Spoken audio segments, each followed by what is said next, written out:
Jeffrey Epstein. We all know the infamous story, but one of the most baffling mysteries has always been, where did he get all that money? Okay, let's dive into this, because when you start to follow the money trail, the questions just get bigger and bigger, and it all starts with the number he left behind. Get this. 2 days before his death, Epstein signed a will, and in it, he detailed an estate worth over $500 million. $577 million, to be exact. That's a staggering amount of money for a man whose entire career was just shrouded in secrecy and contradictions. And that brings us right to the heart of the matter. All the evidence we have shows that Epstein was a terrible investor, and he had zero formal qualifications for the high finance services he claimed to offer. So where did all this cash really come from? To solve this, we've got to start with the fundamental mismatch at the core of his career, what he claimed he did for a living versus what he was actually qualified to do. And that gap is, well, it's glaring. Just think about this for a second. On one side, you have these incredibly complex services, tax advice, wealth management, the kind of stuff that commands millions in fees. And on the other side, you have Epstein. He wasn't a tax lawyer. He wasn't a CPA. He never even held a Series 7 license, which is like the most basic certification for a stockbroker. He didn't even have a college degree. And billionaires were lining up to pay him a fortune for his advice. So let's rewind a bit and see how this all got started. His career can only be described as a masterclass in failing upwards, starting with his totally bizarre entry into the world of high finance. His rise was, frankly, meteoric. In 1976, he's fired from a teaching job that he wasn't even qualified for. Just 4 years later, he's a limited partner at the legendary Wall Street firm Bear Stearns. That means he's basically an owner with a stake in the profits. This was a career path that most Ivy League grads could only dream of. This quote right here really reveals his secret sauce. Back in the 80s, finance was often more about relationships than it was about algorithms, and Epstein was a master schmoozer. This bizarre feature in Cosmopolitan shows he was already building this aura of extreme exclusivity around himself.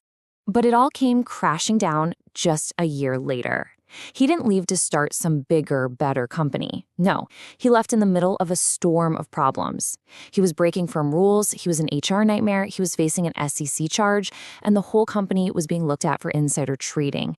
A pattern was definitely starting to form.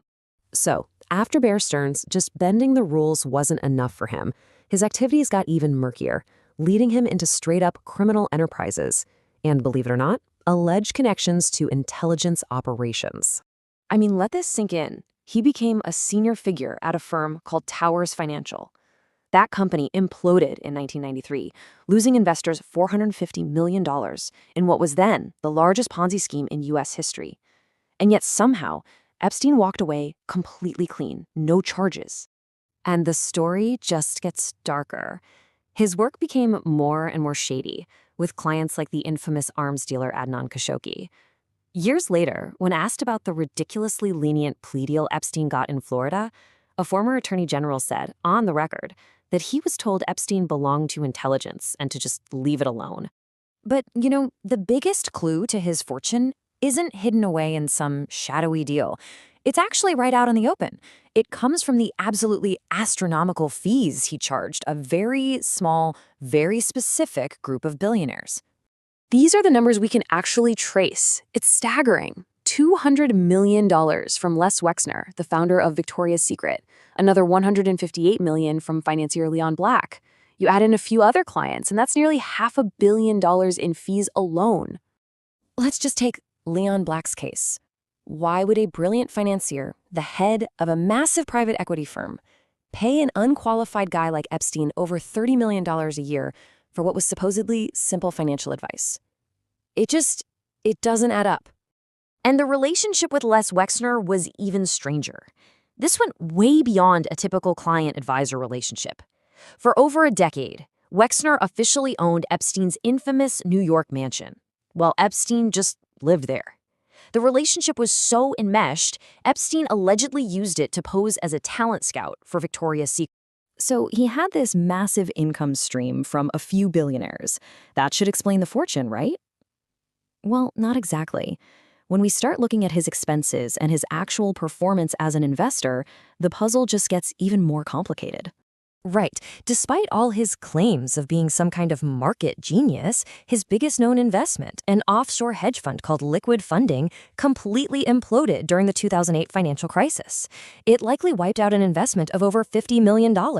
He wasn't a genius. By all accounts, he was a terrible investor. So here's a really simplified look at the math. You have $488 million in fees coming in, but then you have to start subtracting.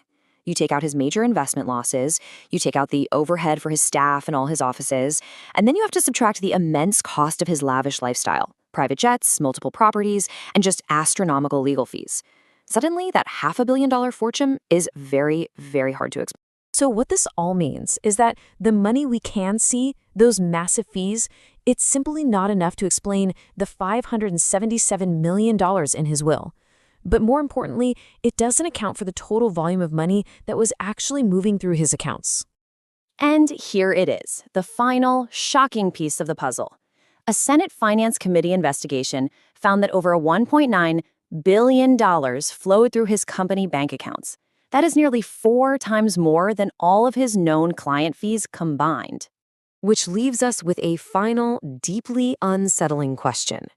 If the legitimate, though highly suspicious, fees can't explain his wealth, then what does? The answer likely lies somewhere inside that $1.9 billion of unexplained transactions, a secret that, for now, remains buried.